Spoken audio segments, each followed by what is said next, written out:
जो यहाँ पर जातीय सर्वे कराया गया वो नीतीश कुमार का एक प्रयास था, एक बार समाज को फिर बांटकर इसका राजनीतिक लाभ उठाया जाए। मैं पहले दिन से कह रहा हूं कि इसका कोई राजनीतिक लाभ नहीं मिलेगा और इसका प्रमाण ये है कि जो नीतीश कुमार जातिगत सर्वे के आधार पर चुनाव लड़ने, प्रधानमंत्री बनने गए थे, वही भाग कर जाकर भाजपा में शामिल हो गए।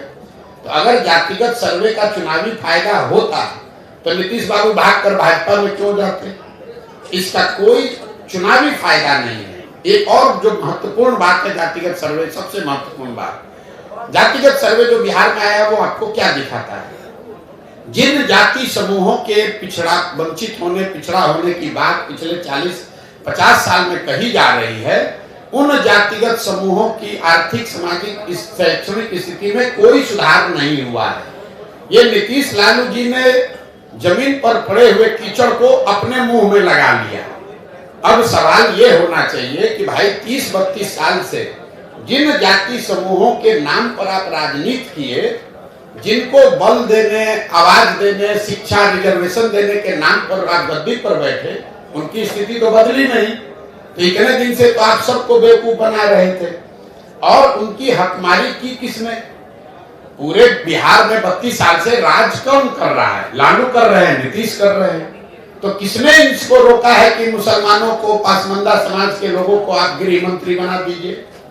किसने नीतीश कुमार को रोका है कि किसी महादलित को आप यहाँ पर फाइनेंस मिनिस्टर बना दीजिए, सड़क का मंत्री बना दीजिए, शिक्षा मंत्री बना दीजिए, किसी अति पिछड़ा समाज को आप जल संसाधन मंत्री बना दीजिए? आज तक बनाया? इन लोगों का ये वोट लेते हैं, लेकिन जब सरकार बनती है तो उसमें जितने बड़े विभाग हैं वो तेजस्वी यादव रहेंगे, वो नीतीश कुमार रहेंगे। 18 साल में नीतीश कुमार ने गृह मंत्रालय नहीं छोड़ा, किसी अति पिछड़ा को गृह मंत्रालय दे दो। लालू जी 15 साल 16 साल रहे, किसी मुसलमान को गृह मंत्री नहीं बनाया, किसी मुसलमान को पथ निर्माण मंत्री नहीं बनाया, किसी मुसलमान को शिक्षा मंत्री नहीं बनाया।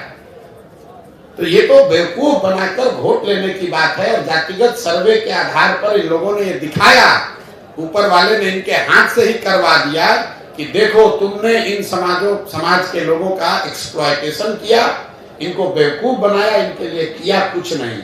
इसीलिए आपने देखा कि जातिगत सर्वे के आंकड़े आने के बावजूद समाज में राजनीतिक, सामाजिक कोई प्रतिक्रिया नहीं है।